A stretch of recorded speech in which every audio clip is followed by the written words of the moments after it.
ఒకసారి మళ్ళీ పునః తన ధ్వజస్తంభాన్ని ప్రతిష్ఠింపజేసుకోవడానికి కోసమై మళ్ళీ ఈవేళ 1979 వాతావరణం మనకి ఇక్కడ కనిపిస్తుంది.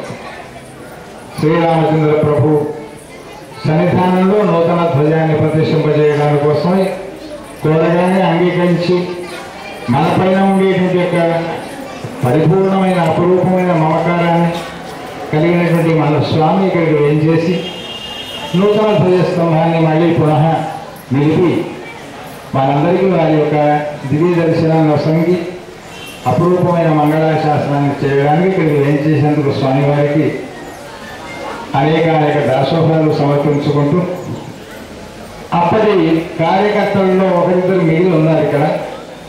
దానిలో మన శ్రీ రామలింగం గారు ఒకరు. వారు ఒక 2 నిమిషాలు మాట్లాడి ఆ తర్వాత స్వామివారి మంగళాశాసనాన్ని అందరికీ అందించవలసిందిగా ప్రార్థిస్తున్నాం. జై శ్రీరామ్. వేద పాఠశాల కళాశాలల స్థాపకులు, విశిష్టాద్వైత ప్రచారం శ్రీ శ్రీ త్రిదండి శ్రీమన్నారాయణ రామానుజ చిన్నజీయ స్వామి వారి పద కమలములకు ప్రణామములు.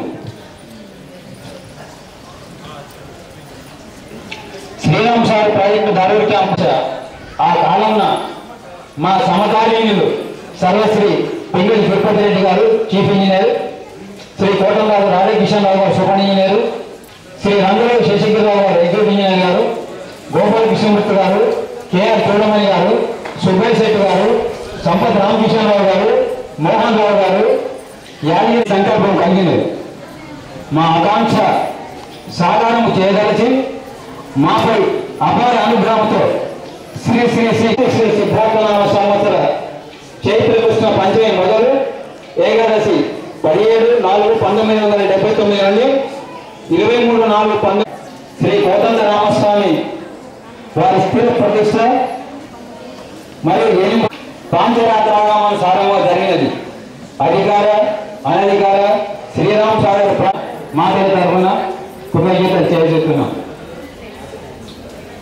శ్రీ శ్రీ త్రిదండి శ్రీమన్నారాయణ రామానుజ చిన్నజీయ స్వామి వారి అనుగ్రహ భాషణం కొరకు మేమంతా గోకులంలో గోపికల వలె ఆ శ్యామసుందర రూపం పణికిపుచ్చుకున్న సమ్మోహన రూపకారుడు చూస్తున్నాం. మనమంతా మురిసిపోతున్నాం. వారి అనుగ్రహ భాషణము ఒక మాట. వికసిత సరసిజ లలిత ముఖేన స్ఫుటతిన మనసి జనిసికేన భాషింపజేయాలని సమయంగా హృదయపూర్వకంగా మేము ఈ సమయాన్ని మాకు ఇచ్చినందుకు పదే చేస్తూ సెలవు తీసుకుంటాం. జై శ్రీ జై శ్రీమన్నారాయణ జై శ్రీమన్నారాయణ శ్రీమన్నారాయణ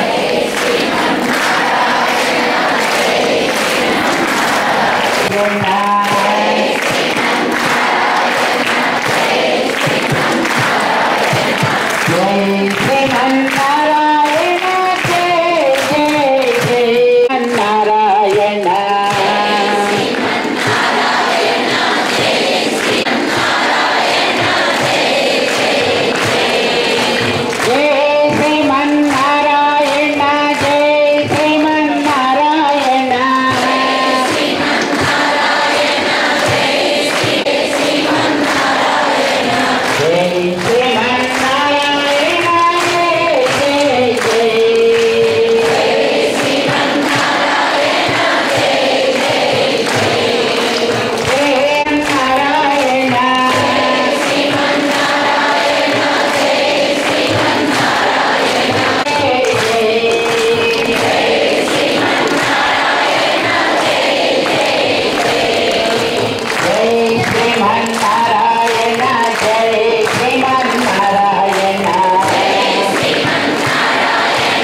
సమస్త భక్త బృంద పునః ప్రతిష్ఠించుకునే కార్యక్రమంలో ఈరోజు విశేషించి ఈ వసంత పంచమి రోజున మీ అందరితో పాటు కలిసి కొంతసేపు ఉండే అవకాశం కలిగినందుకు మేము చాలా సంతోషిస్తూ మీ అందరికీ ముందుగా అనేక మంగళాశాసనాలు చేస్తున్నాం. సుమారు 33 సంవత్సరాల క్రితం 1979లో మన స్వామి ఇక్కడ స్వాధ్యాయ జ్ఞాన యజ్ఞాన్ని చేసినటువంటి ఆ వేద స్థూపాన్ని ఇప్పుడే మేము దర్శించుకున్నాం. 84వ స్వాధ్యాయ జ్ఞాన యజ్ఞం నైమిషారణ్యంలో జరిగింది, సోమవారం జరిగింది. దానికి ముందు ఇక్కడ జరిగింది స్వాధ్యాయ జ్ఞాన యజ్ఞం 83వది.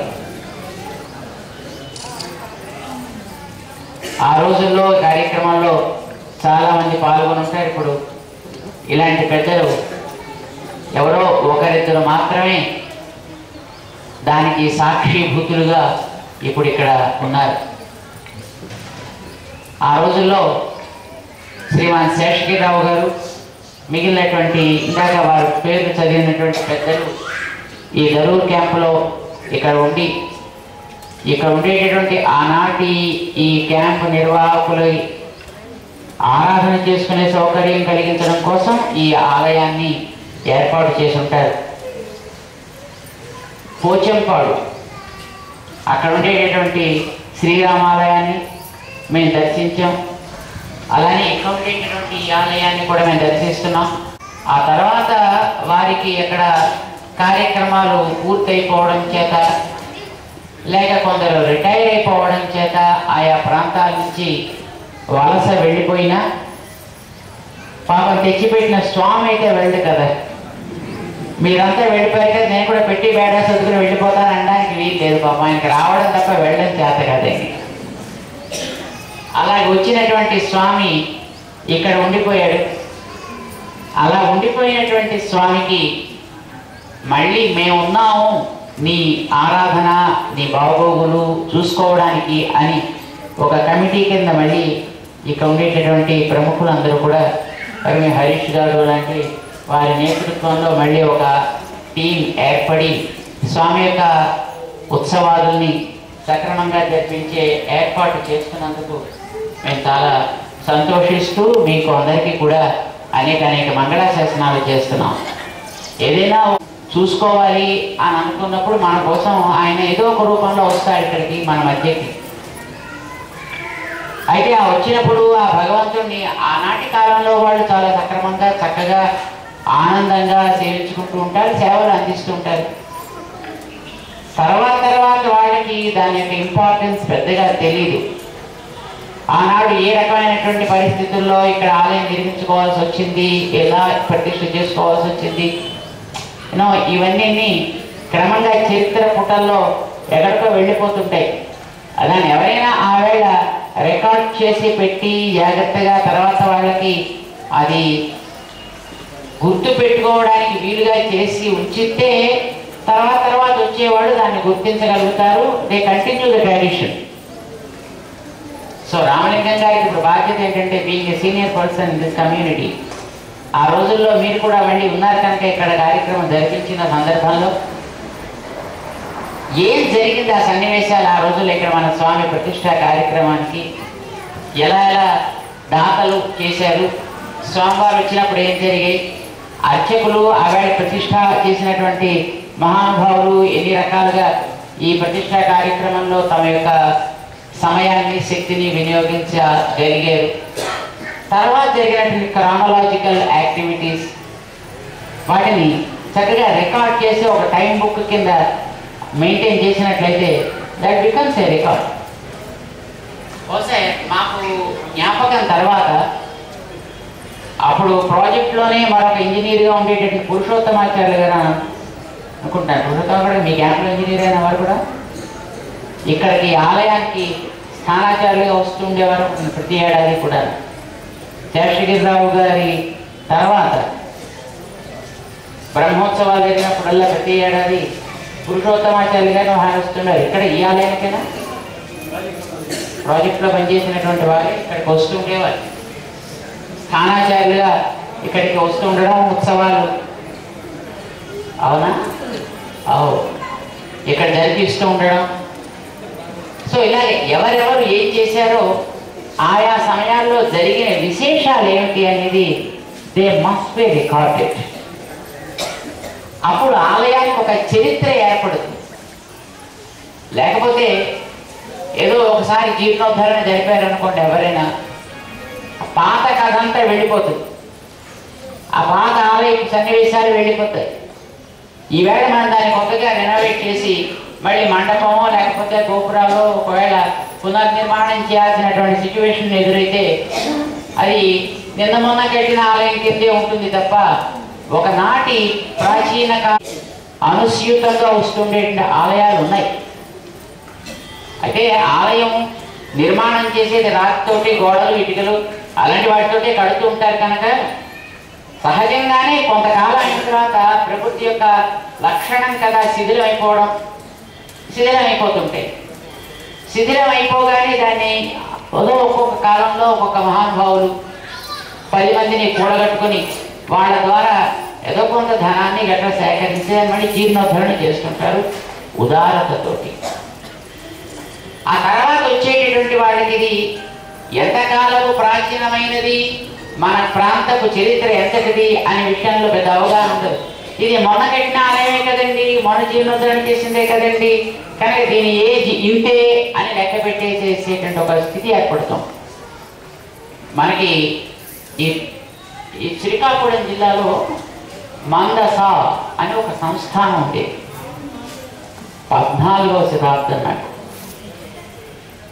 ఆ రోజుల్లో ఒరిస్సా రాష్ట్రంలో ఉండేటటువంటి స్థపతులతోటి అక్కడ ఉండేటటువంటి పద్ధతుల్లో ఒక అద్భుతమైనటువంటి వాసుదేవ స్వామి ఆలయాన్ని ఒకదాన్ని నిర్మాణం చేశారు ఆ మందసాని గ్రామంలో. ఇప్పుడు ఆ మందస అనేది మన రాష్ట్రంలోకి చేరుతుంది. చాలా ప్రాచీనంగా ఉండేటువంటి ఆలయం. అది సుమారు 6 శతాబ్దాలు పైబడి ఆలయం వస్తుంది. మన పెద్దజీయ స్వామి గారు ఆలయంలో అక్కడ ఒక పెద్ద పండితుడు ఆయన ఉండేవాడు. ఆయన వెళ్ళి చదువుకున్నారు కూడా. కొంతకాలం బ్రహ్మసూత్ర భాష్యాన్ని అక్కడికి వెళ్ళి 6 నెలల నుండి చదువుకున్నారు అని మనకి వారి చరిత్రలో తెలుస్తుంది. మేము 1988వ సంవత్సరంలో ఆ ప్రాంతంలో ఒక పాదయాత్ర చేశాం. అక్కడ కాస్త వానలు కురవడానికి, పంటలు బాగా పండాలి అనేటువంటి కోరికతోటి ఒక వేద పాదయాత్ర చేశాం. శ్రీకూర్మ క్షేత్రం దగ్గర నుంచి పూరి జగన్నాథ క్షేత్రం దాకా పాదయాత్ర సాగింది. ఆ యాత్ర మధ్యలో మేము ఈ మందసాని గ్రామానికి కూడా వెళ్ళాం. ఎలా ఉంది అక్కడ ఆలయం అంటే విగ్రహాలు తవ్వి ఎక్కడో పక్కన పెట్టేశారు. ఆలయం అంతా మొత్తం పైన ఇలాంటి రావి మొక్కలు గట్రా మలిచిపోయి ఉన్నాయి, రాళ్ళన్నీ ఊడిపోయి ఉన్నాయి, గోడలన్నీ కూలిపోయి ఉన్నాయి, ఆరాధన అనేది కూడా ఏమీ లేదు, పూర్తి శిథిలమైపోయింది. గతంలో మన పెద్ద స్వామివారు ఆలయం బాగుంటే రోజుల్లో అంటే 1929, 30 ఆ టైంలో అన్నమాట. అక్కడ ఉండి వారు పాఠం చదువుకున్నారు. ఆలయం అప్పట్లో చాలా బాగా జరిగేది అని వినడం చేత అలాగే శిథిలమైపోయి ఉంటే బాగుంటుంది కనుక దాన్ని ఏదో బాగు చేద్దాం అని కోరికతోటి దాన్ని తీసుకోవడం జరిగింది. ఆలయాన్ని తీసుకుని దాన్ని బాగు చేద్దాం అన్నప్పుడు స్వర్గ 10 ఏళ్ళు పట్టింది ఆలయాన్ని సరే మాకు ఇవ్వడానికి.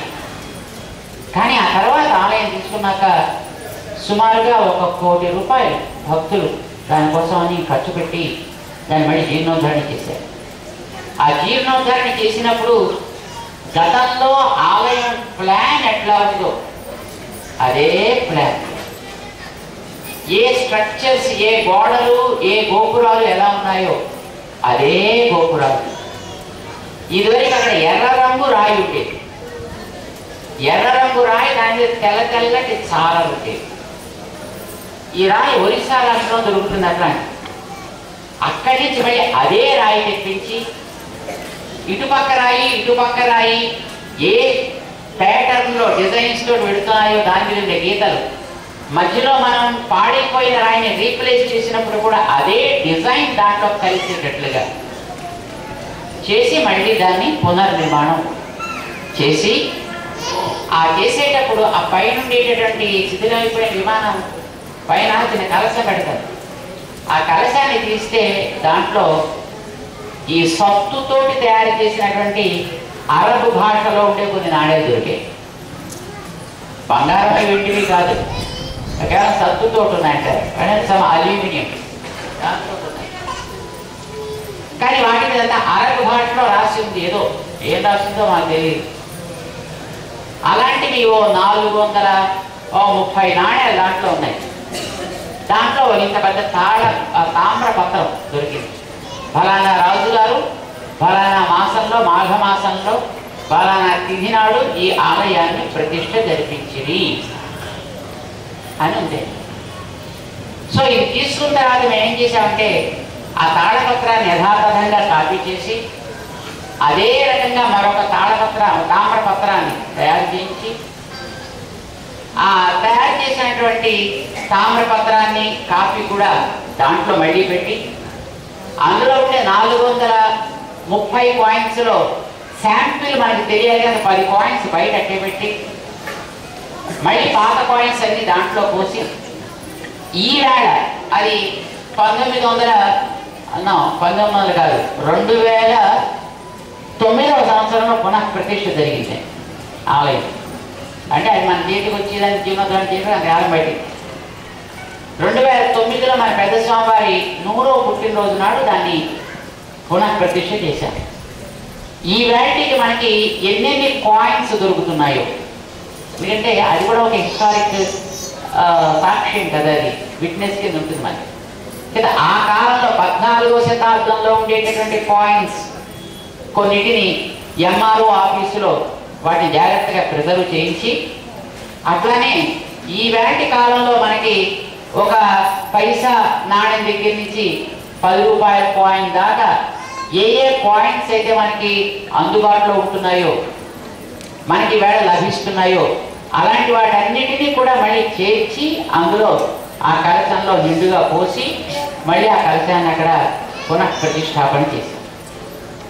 ఆ చేసేటప్పుడు ఇంతకాలం తర్వాత దీన్ని మళ్ళీ ఈ వేళ పునః జీర్ణోద్ధరణ చేసి దీన్ని చేస్తున్నాము అని దాంట్లో ఒక శాసనాన్ని కూడా పెట్టడం జరిగింది. అది రాబోయే కాలానికి ఒక సాక్ష్యం. అంటే 14వ శతాబ్దంలో ఈ ఆలయం నిర్మితమైంది. అది అప్పటి నుంచి ఇప్పటిదాకా అట్లాగా ఒక చారిత్రకమైనటువంటి సాక్ష్యంగా ఆ తర్వాత వచ్చేటటువంటి పాలకులకి, ఆ తర్వాత వచ్చేటటువంటి అధికారులకి, అనధికారుల యొక్క రకరకాల కార్యక్రమాలకి అదొక ప్రత్యక్ష సాక్షిగా మనకి నిలబడి ఉంటుందన్నమాట. అట్లాగే మనం కూడా ఇప్పుడు ఈవేళ మీరు ధ్వజస్తంభాన్ని పునః ప్రతిష్ఠ చేశారు. అయితే దీనికంటే ముందర ఆలయం ఇక్కడ ప్రతిష్ఠ జరిగినప్పుడు ఒక ధ్వజస్తంభం ఉండి ఉంటుంది, ప్రతిష్ఠ అయింది. దాన్ని తీసి ఇప్పుడు ఈవేళ కొత్తగా పెట్టారు. అయితే రేపు పొద్దునకి ఏమవుతుందంటే ఇప్పుడు పెట్టిన ధ్వజస్తంభమే మనకి మొదట పెట్టిన ధ్వజస్తంభం కావాలనిపించేటట్టు అయిపోతుంది. ఇదివరకు గతంలో ఒకటి ఉండేది, అది మళ్ళీ దీన్ని మార్చి ఈవేళ పెట్టాము అనేది రాబోయే కాలంలో మనకి తెలియదు. రేపు పొద్దున్న చరిత్ర పరిశీలకులు మొదలు వస్తుంటారు. వాళ్ళు ఏం చేస్తారంటే ఇప్పుడు ఈ ఆలయానికి చరిత్ర ఎంతకాలం ఉంది అంటే 34 years అని మీరు చెప్పచ్చు. కానీ రేపు పొద్దున ఈ కాల పరిశీలన చేసే మహానుభావులు వచ్చి ఈ చుట్టుపక్కలంతా పరిశీలన చేసి ఇది 2013లో ప్రతిష్ఠ చేసిన ఆలయము, ఎందుకంటే ధ్వజస్తంభం ఆవేళ జరిగింది కనుక అని చరిత్ర రాస్తారు. అంటే మీ ఆలయానికి ఉండేటటువంటి చారిత్రకమైనటువంటి స్పాన్ ఆఫ్ లైఫ్ ఏమైపోతుంది, తగ్గిపోతుంది. ఇది ఈవేళ చాలా ఆలయాల దగ్గర మనం ఫేస్ చేస్తున్నాం. ఎందుకంటే ఆలయాలు జీర్ణోద్ధరణ చేస్తాం, చాలామంది చాలా ప్రయత్నాలు చేస్తుంటారు. కానీ చేసేటటువంటి వాళ్ళు ఈ వాస్తవాన్ని జ్ఞాపకం పెట్టుకోగలిగితే ఆలయపు చరిత్ర నిలబడుతుంది. కొంతమంది అసలు చరిత్రని తుడిచిపెట్టడానికి ఇలాంటి పనులు చేస్తుంటారు. ఎందుకంటే ప్రపంచంలో దేనికి ఎక్కువ ప్రాచీనత ఉందో దానికి విలువ కూడా ఎక్కువ ఉంటుంది. అది మనందరికీ తెలుసు కదా. ఇప్పుడు ఎక్కడైనా మన వాళ్ళు తవ్వకాలు జరిపితే అందులో ఎక్కడో 3000 సంవత్సరాలకి ప్రాచీనమైనటువంటి ఓ చిన్న కొండ పెంకు దొరికింది అనుకోండి. అమ్మో 3000 సంవత్సరాలు క్రితంది కొండ పెంకులు కూడా వేడు ఉండేవి అని ఆ కొండ పెంకును తీసి దానికి ఒక ఫ్రేమ్ కట్టి దాని పక్కన సెక్యూరిటీ గార్డుని పెట్టి దాన్ని జాగ్రత్త పెడతారు. ఎందుకని ఇప్పుడు కొండ పెంకులు దొరకట్లేదా ఏంటి? అందుకంటే మంచివి దొరుకుతాయి. కానీ దాన్ని ఎందుకు జాగ్రత్త పెడతారు? దానికి ఎందుకు అంత ఖర్చు పెడతారు? చరిత్రకి సాక్ష్యం కనుక, ప్రాచీనతకి అది నిలువుటెత్తు అర్థంగా మన ముందర సాక్షాత్కరిస్తుంది కనుక దాన్ని మనం జాగ్రత్త పెట్టుకుంటున్నాం. ఈ మధ్యన ఒక నరసింహస్వామి విగ్రహం దొరికింది. యోగ నరసింహస్వామి, ఒక స్తంభం మీద చెక్కినటువంటి యోగ నరసింహస్వామి యొక్క మూర్తి దొరికింది. ఎక్కడ? రష్యాలో దొరికింది. దాని ఏజ్ మన వాళ్ళు లెక్క పెట్టి 35,000 సంవత్సరాలు అని దాంట్లో రాశారు. 35,000 years. మన వాళ్ళకి ఈవేళ పుస్తకాల్లో చదువుకునే చదువు ఒకటే వచ్చు. ఆ పుస్తకాల్లో చదువుకునే చదువుల్లో మన నాగరికత ఏదో సింధు లోయలోంచి బయలుదేరింది. ఆ సింధు లోయ 2500 BC అంటే ఇప్పటికి 4500 సంవత్సరాలకి ప్రాచీనము. అంటే 5000 సంవత్సరాల క్రితం అసలు ఇక్కడ చరిత్రే లేదు, ఇక్కడ మనుషులే లేరు. అసలు దేవుడు విగ్రహం ఆరాధన అనేది ఎప్పుడో శంకరాచార్య వారి కాలంలో వచ్చింది తప్ప అంతకుముందు ఆ విగ్రహారాధనే లేదు. ఇలాంటి పుస్తకాల్ని రాసిన వాళ్ళు చాలా మంది ఉన్నారు. పుస్తకాలే రాసిన వాళ్ళు. ఇంకొక రకంగా చెప్పాలంటే అసలు 20,000 సంవత్సరాల క్రితం అసలు మనిషికి బతకడమే జాతి కాదు, జంతువులే ఉండేవి. ఇప్పుడు మీరు నేర్చుకునే స్కూళ్ళలో అంతే కదా. ఏదో దీనికి ముందర రాతి యుగం ఉండేది. రాతి యుగానికి ముందర మనిషి కేవలం చింపాంజీలాగా ఏప్స్ లాగా తిరుగుతూ ఉండేవాళ్ళు. అంతేనే కదా మీరు చదువుకున్నది. మన తాతలు ఎవరు? కోతులు. ఇది మీరు స్కూళ్ళలో పుస్తకాలు చదువు ఈ వాటికి చాలా సిన్సియర్గా చదువుకుంటున్నారు. కానీ 35,000 సంవత్సరాల క్రితపు విగ్రహం ఒకటి దొరికి దానికి ఒక ఏజ్ని వాడు నిర్ణయం చేసి అది యోగ నరసింహస్వామి అని దాన్ని నిర్ణయం చేశారు. మీరు ఎప్పుడైనా ఒకసారి మీరు గూగుల్లోకి వెళ్ళి ఒక ancient Narasimha statue from Russia అని మీరు సెర్చ్ చేస్తే అందులో మీకు ఈ విగ్రహం దొరుకుతుంది. అంటే ఈవేళ మీరు స్కూళ్ళలో చదువుకునే చదువు అంతా వాస్తవానికి బహుదూరం. చరిత్ర అని మీరు చెప్పేదేదో ఇది మనని తప్పుదారి పట్టించడానికి ఏర్పడ్డ కథనమే తప్ప, కాల్పనికమే తప్ప అది వాస్తవము కాదు. 35,000 సంవత్సరాలకి పూర్వమే ఒక విగ్రహాన్ని నరసింహస్వామిగా చెక్కి ఆరాధన చేసినటువంటి వ్యక్తులు ఉన్నారు ఈ భూమి మీద అని అంటే అంతకంటే ఎంతకాలం ముందర నుంచి మీకు అసలు ఆరాధన, విగ్రహాలు చెక్కడం, ఒక నాగరికత అనేది ఏర్పడి ఉంటుందనేది మనం ఊహించుకోవచ్చు.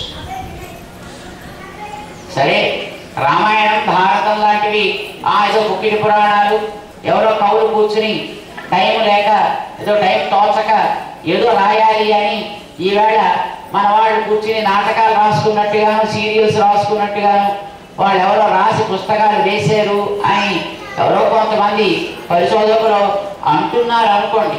సరే, అది వాస్తవమా కాదా అనేది ఒక పక్కన అడ్డే పెట్టేద్దాం. కానీ 35,000 సంవత్సరాల క్రితమే మీకు శిల్పము, నరసింహస్వామి రూపము, దాన్ని చెక్కినటువంటి వ్యక్తులు ఉన్నారు అనేది ప్రత్యక్ష